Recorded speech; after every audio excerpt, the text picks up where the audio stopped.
All right. So let's do it. Let's talk Knicks. Episode 572 of the podcast. Welcome to the podcast. Welcome to BD4. I'm your host, RJ. We're talking some more Knicks. They defeated a shorthanded Cavs team in the first of a home and home back-to-back. So we'll talk game one, which took place on Halloween night last night at Q-Tip, whatever they call that place. Let's do it. Welcome to BD4, an RJ Carbone podcast. BD4, where there is no better way to get your Yankees and Knicks analysis. We also do MMA. Yanks every series, Knicks every game, MMA on occasion. BD4 is a 5-star show on Apple Podcasts, also available in video format on YouTube and Spotify. So thanks for stopping by, and we hope you enjoy the show. Champion of the world, turning, looking, see ya! Anthony for three, bang! That one goes down, and the game is tied! Time! Penetrates, creates, and showing some dexterity as well with the left hand. Yankees win!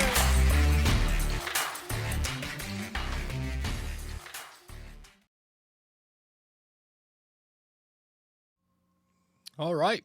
What's up, everybody? Welcome to the show. Welcome to BD4. BD4, where there's no better way to get your Yankees and Knicks analysis. I'm your host, RJ Carbone. We do Yanks episodes every series, Knicks every game, MMA on occasion. Before we do start talking New York Knicks, the NBA released like the color scheme of the court for each team, for those NBA Cup tournament games. They released the floor patterns, and the general consensus among the Knicks fan base is that they do not like the court design.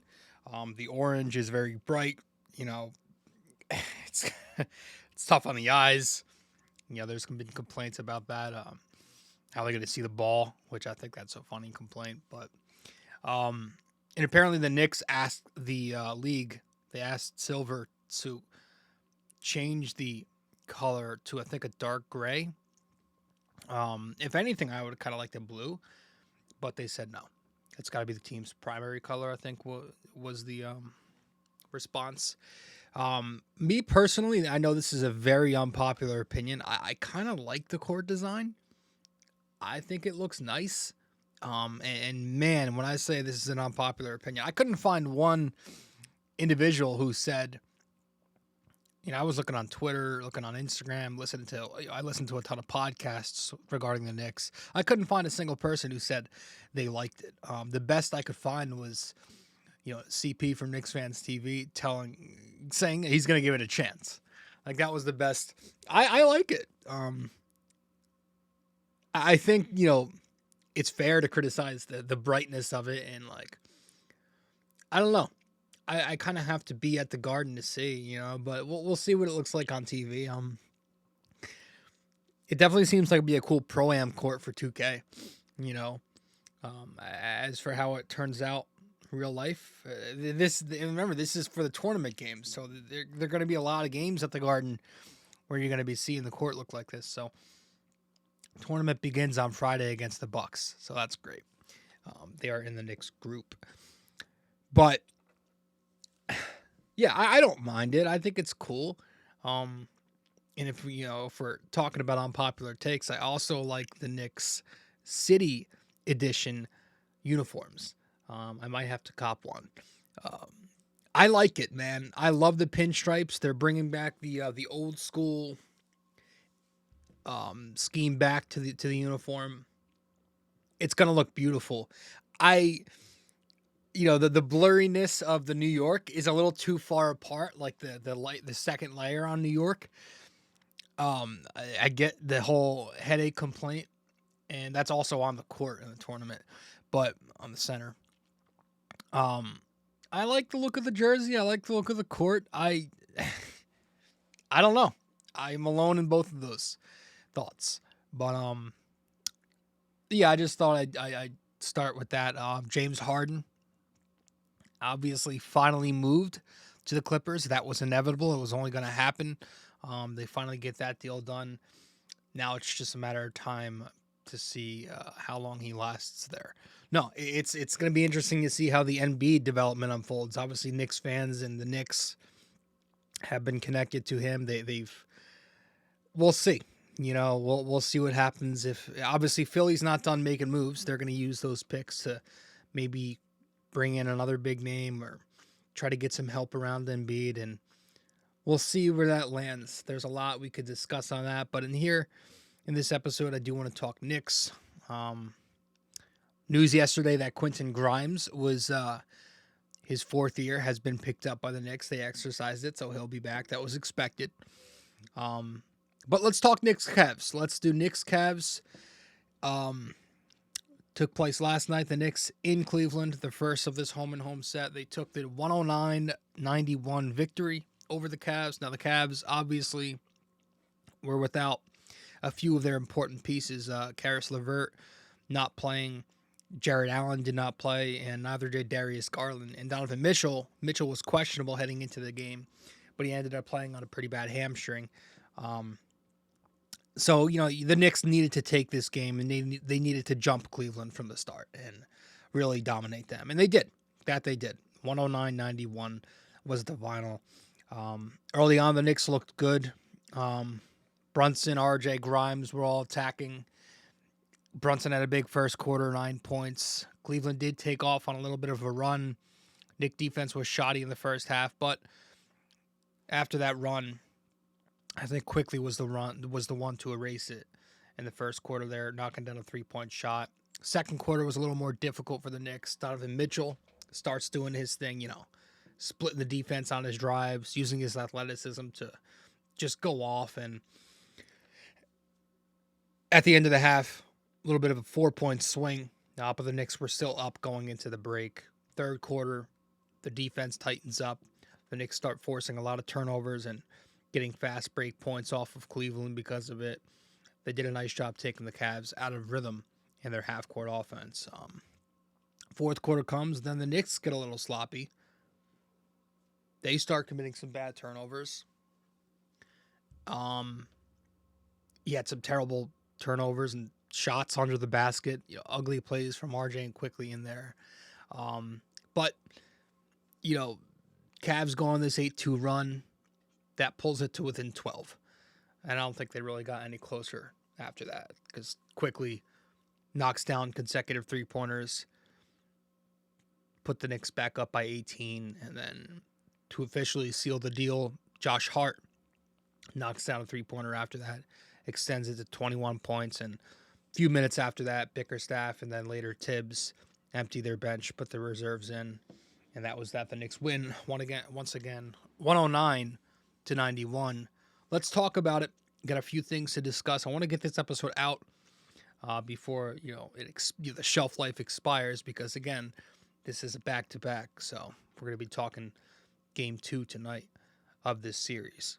But we'll talk some things, and I want to start with one thing in particular, which is the Knicks defense, and we'll do that as soon as we return from our first break here on BD4. Be right back in about 20 seconds.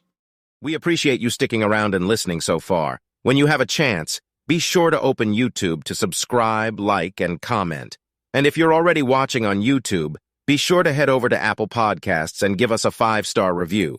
We appreciate your feedback and are always looking to improve. Now, with that all said, let's get you back to the show. All right, so let's get into it. Yeah, the defense. Listen, I've got concerns about the defense. We've talked about it a little bit here. But you look up, and 4 games in, not bad. 108 points allowed to Boston, fine. It's good. 120 to Atlanta, sure. But then 96 to the Pelicans, as bad as that game was.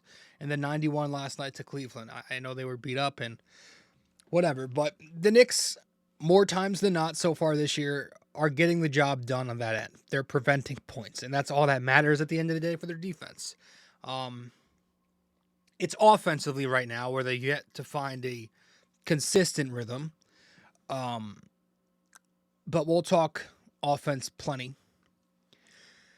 I like the way the Knicks played defense last night. I like how the Knicks rotated.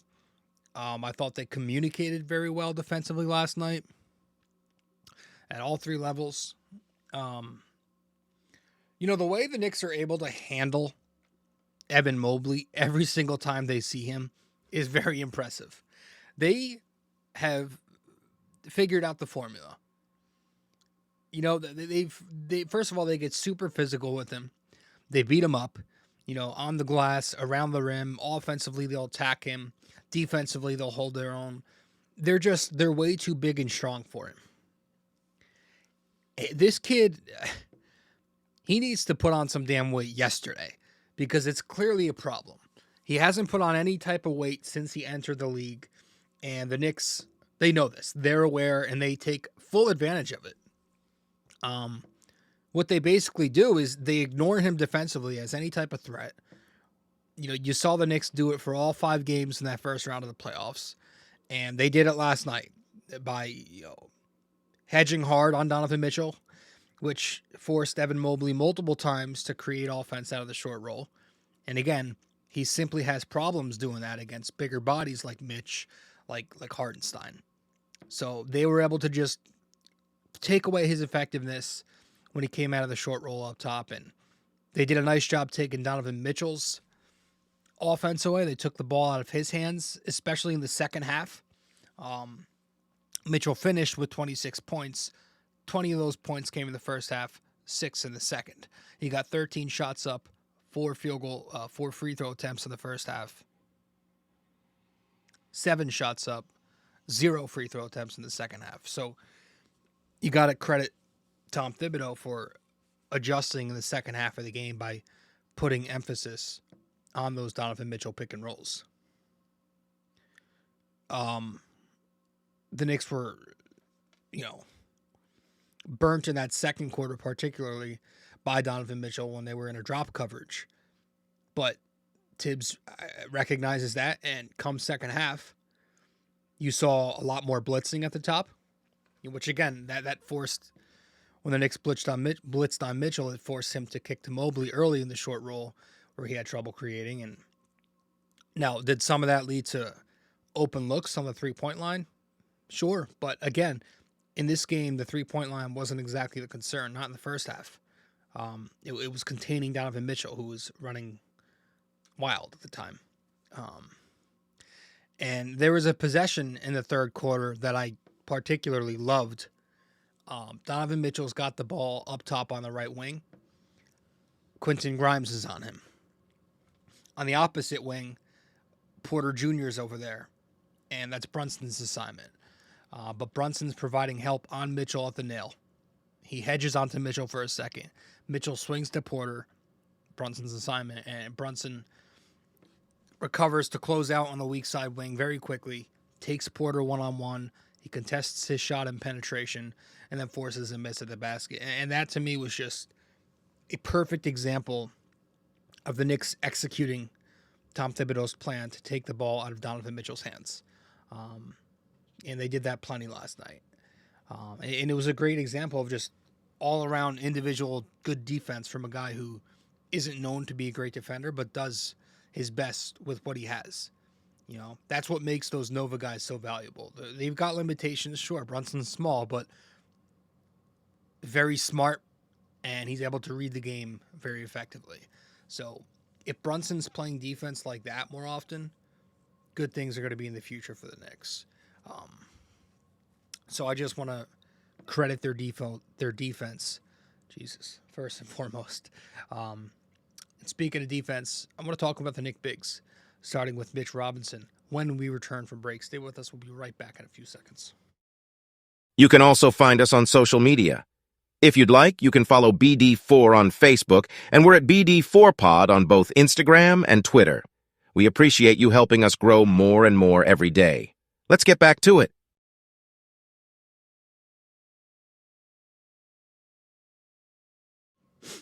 Let's give it to Mitchell Robinson. Let's hand out our Bing Bong game ball. among the starters, Mitch. Bing bang. Mitch last night, 8 points, 7 rebounds, a steal, shot 100%, 4 of 4 from the field, was a +6 in 22 minutes. No fouls.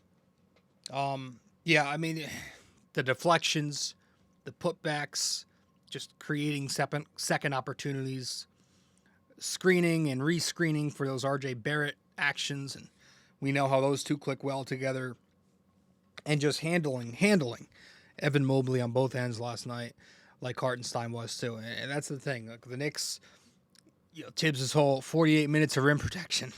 It's true. Mobley got no break last night. So Mitchell Robinson continues to be a top 2 player on this team so far this year. He was the best one on the floor last night, in my opinion. So he gets his second game ball in 4 games. So that's not bad at all. And then you go to the bench, and I'm handing out a Bing Bong game ball to Isaiah Hartenstein. Isaiah Hartenstein last night, 13 points, 7 rebounds, an assist, a couple steals, a block, shot 50%, made all 4 of his free throws. Was a +12 in the box score across 23 minutes. Got a little more offense than we usually get last night from Hartenstein. The turnaround jump hook looked good. He took a few threes, I believe, didn't knock him down, but he was good. He was eating on the glass. His head's always up after rebounding, looking for his teammates on the break. Helped lead to that RJ Grimes fast break.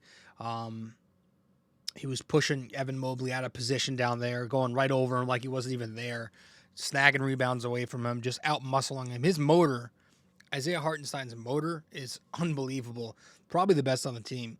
And I'll keep saying this, like, it's also a contract year for Hartenstein. And I'm telling you, he's going to have a breakout season. Nothing crazy, but he's going to have a very productive year. The best of his career, I think. And he's going to earn a second stint with the Knicks. So I know this is his last year here, but I do think he's back. I do. I think he's going to earn it.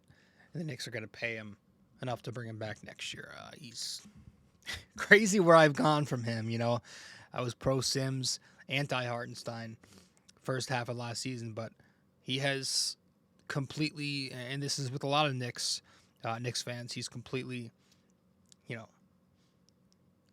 changed our opinion on him.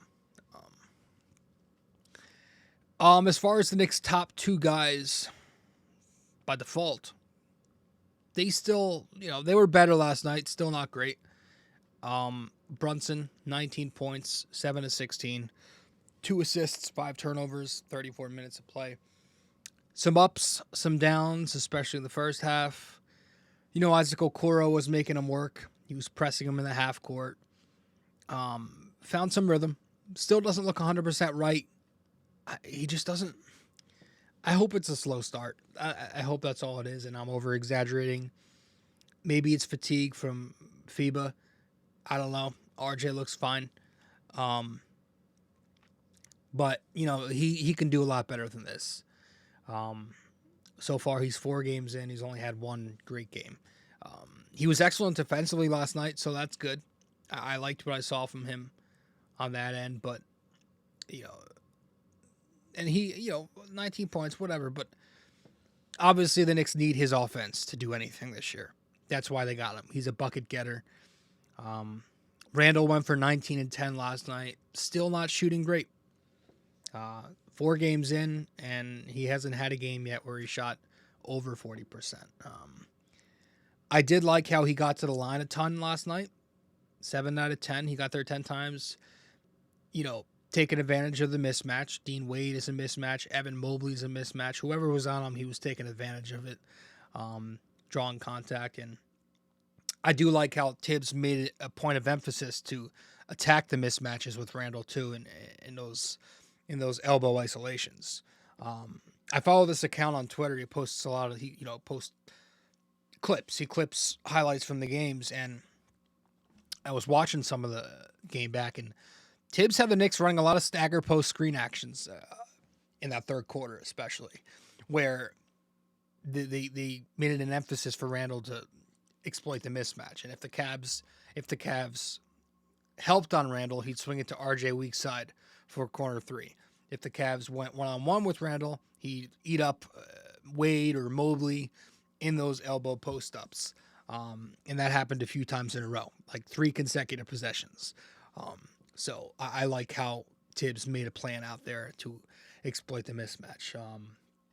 I will say I still get anxious when I watch Julius with his back to the basket, even if it's in mismatches, because I prefer him in face-up, since I just feel like most of his turnovers come when his back is to the basket, and he can't see the help coming.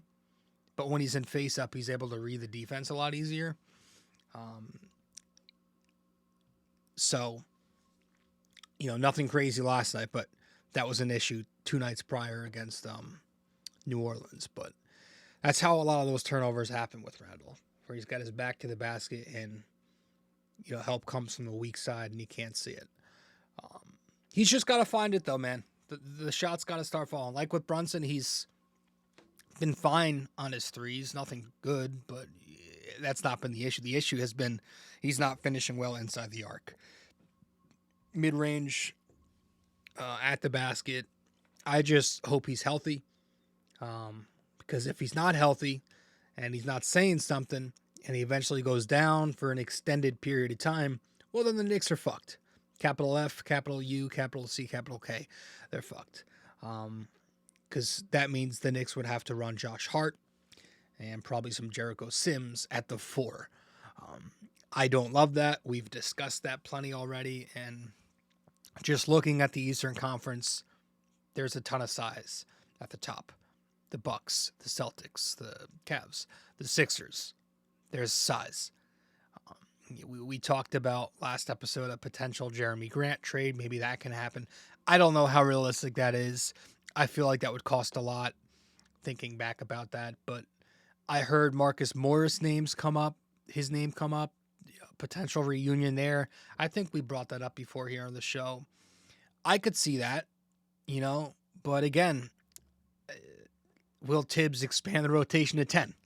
He would still need to find room for whoever the Knicks make a deal for, and he's not gonna. He's gonna run 9. So I just get worried with each passing day that Randle keeps missing as badly as he is, and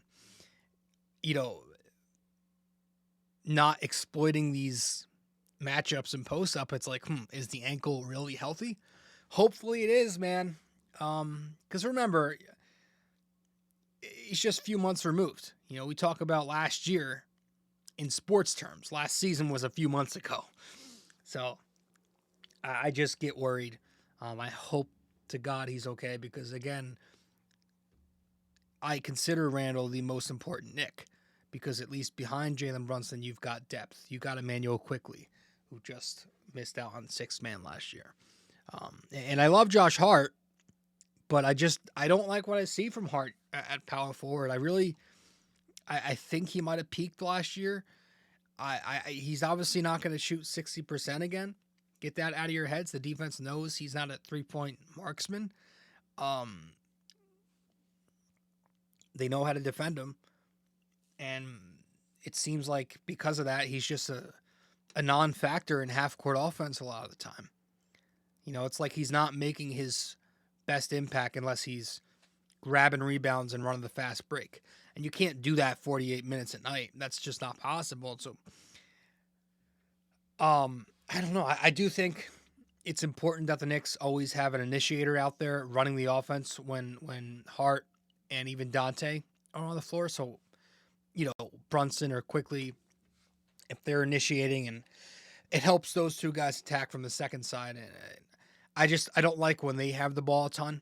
I don't like when Hart handles it too much. I want our wings, especially Hart, cutting, screening, slipping, and we got some of that last night in the fourth quarter when Quickley was on the ball. We had a possession, I think, in the second half. I don't remember which quarter.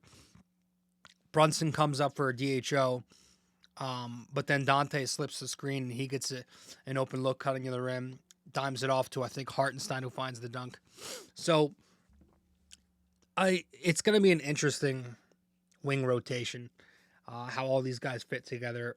They're probably still trying to find a chemistry. I know that a lot of them have played together, but there are still other guys on this team who they have to find a chemistry with. So we'll see how that works. I'm hoping at least Quickley found something last night. 18 points, shot over 50%. He was able to find his shot in the second half. A lot of it came in garbage time, but we just need the confidence there, you know. He did knock down that floater late in the third quarter. Kind of helped his inside-out game a little bit because then you saw him knock down those 2 triples in the fourth. I liked Quickley's passing. I loved his defense. His defense last night continues to thrive. I mean, he's always been a good defensive player. He's making rotations to cover for his teammates when they miss assignments. He's out there directing and communicating with his hands, telling guys they need to go here off the ball and switches. He's going for rebounds. There was a sequence mid-fourth quarter where he was just doing everything on the floor. So he looks good defensively. And a lot of these guys do. So that's why the defense overall as a team has been pretty good. Grimes, I thought Grimes' defense was there. Grimes offensively still not there. 5 points, 4 field goal attempts, 22 minutes. I do think in this game, the Knicks, Tom Thibodeau made more of a point to put him in action. You saw the Knicks run a Spain action out of an ATO in the third quarter where Grimes was the back screener and he popped up to the 3-point line. He was pretty open, but Brunson, unfortunately, never really looked for him. There was a horns action that Tibbs ran where it got Grimes into a DHO with Mitch, and he eventually found Mitch on the lob. So there was more of an effort to get him the ball, but he's also super tentative, and we keep seeing that. There was a possession in the first half between him and Brunson. Grimes kept getting it, but he kept hesitating, and he didn't shoot right away, and he chose to penetrate instead of flinging it. So I just think that might just be who he is. That might just be how it works in this role. There will be nights, like last season, there will be nights when Grimes gets reps and he goes off for 20-plus points. And there are also going to be nights where he only sees 4 shots. Unfortunately, that's just the way it's going to work out in the pecking order right now. Because it's Brunson, Randle, RJ, Quickley has the green light. And then, honestly, from there, everybody else on the team is interchangeable. From Dante to Grimes to even Mitch. Like, either one of those guys on any given night could be the 5th option, So, it might just be that way. I do wish that Tom Thibodeau had Grimes on the floor more in the fourth quarter. They subbed him out with 4 minutes, 11 seconds left in the third, and that was all for Quentin Grimes. Because he did leave Brunson and Randle in the game until 5 minutes left in the fourth. It was a blowout by then, so it was obviously to get those guys going, help them find a rhythm, but I felt like they had fine games, and I felt like Grimes maybe should have been in there over one of those guys to kind of help him get going, with those guys off the floor. Get Grimes in there with Quickley maybe to close out the game, help them. Quickley was finding a rhythm late. That helped his confidence, hopefully. Maybe you could have threw Grimes in there with him too, help him find something. But I'm not one to complain about garbage time minutes like people do. Like, man, people get so triggered by that. At least I'm not going to do that early in the season. I don't mind Tibbs leaving those guys in for as long as he did. It's modern NBA. There are a lot more possessions. There's less defense, more scoring, a lot of switching. So it's much easier to erase a 20-point lead today than it was even 5 years ago. There's 20-point lead is now like a 12-point lead. That's so. Also, when it comes to Tibbs, before we move on and get to our final thoughts, I do wish he'd stop subbing RJ out every single time in the first quarter and when he's going. Again, because he's got his little script, so he's supposed to pull RJ mid-first quarter every time, and he does. But RJ, despite knocking down the floater and then hitting the three-pointer not long after that, checks out midway through the first, so Josh Hart could come in and get his extended run. It's like your team's winning. They're playing their best basketball when RJ's on the floor, and it doesn't matter. Tibbs just doesn't. It doesn't seem like he has a feel sometimes, and that's a little scary. Just pulls RJ despite him playing well. It's because it's in the script. It's like you don't always have to go by the book. But the Knicks won. All right. They won 109-91. So it's nice. I'm still not feeling it yet with this team. I don't know that I will until Brunson and Randle start getting going and we go on a little bit of a win streak. But we do have a tough schedule, very tough schedule, these next 5-6 games. And the fact that we're considering a 19-point effort from on sub 45% from Brunson and Randle good nights right now says something, So, overall 2-2 with the offense not clicking yet, not terrible. Just win tonight. Get the sweep at the Garden. I don't care that it's the second of a home and home back-to-back. It's also game 5. Okay, get it done. Because you lose tonight, you got the Bucks on Friday. You lose to them, you're 2-4. You win tonight, you're 3-2. You got the Bucks on Friday. You can live with 3-3 through 6. Right? It's going to be a tough first game. So first 10 games. So you gotta take care of the lesser tough opponents. And I feel like Cleveland is a team that we've owned, and we got to start owning them every time we play them now, because we've seemed to figure something out. And Bucks and then the Clippers, so let's please take care of the Cavs tonight. It's time to win. It's time to find a rhythm. The off and on thing leads to 500 seasons, and I don't want that. We're not here to accept mediocrity anymore. We came off a 47-win year, got to game 6 of the second round. Let's try to build off that. So let's see where we go. All right, let's head to our final break. We'll get back and wrap it up with our trivia. Stay with us. Be right back. If you have time in the day, or maybe just prefer old-fashioned reading over listening, then you can always follow along and subscribe to BD4 Blog by going to BD4blog.com.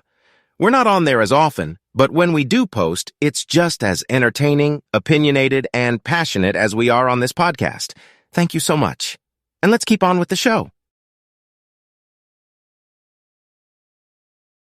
Studio 69 Productions is a podcast production agency created by Leo Rodriguez to allow content creators to market their podcast. It's an online platform that will market your podcast or any other project that you're working on.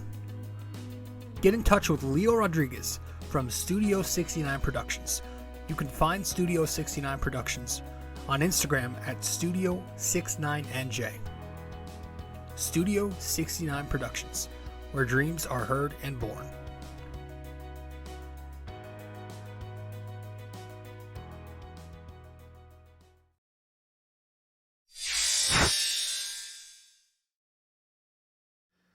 All right, welcome back to the show. Let's wrap this thing up with our trivia, and that'll be that.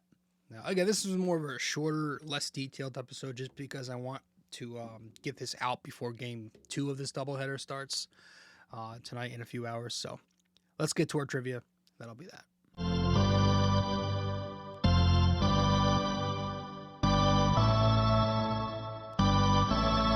All right, so for this episode, in episode 572, our trivia question: in 2021,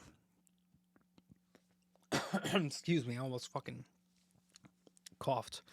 I did cough. I almost freaking had a cough attack. You ever swallow your saliva?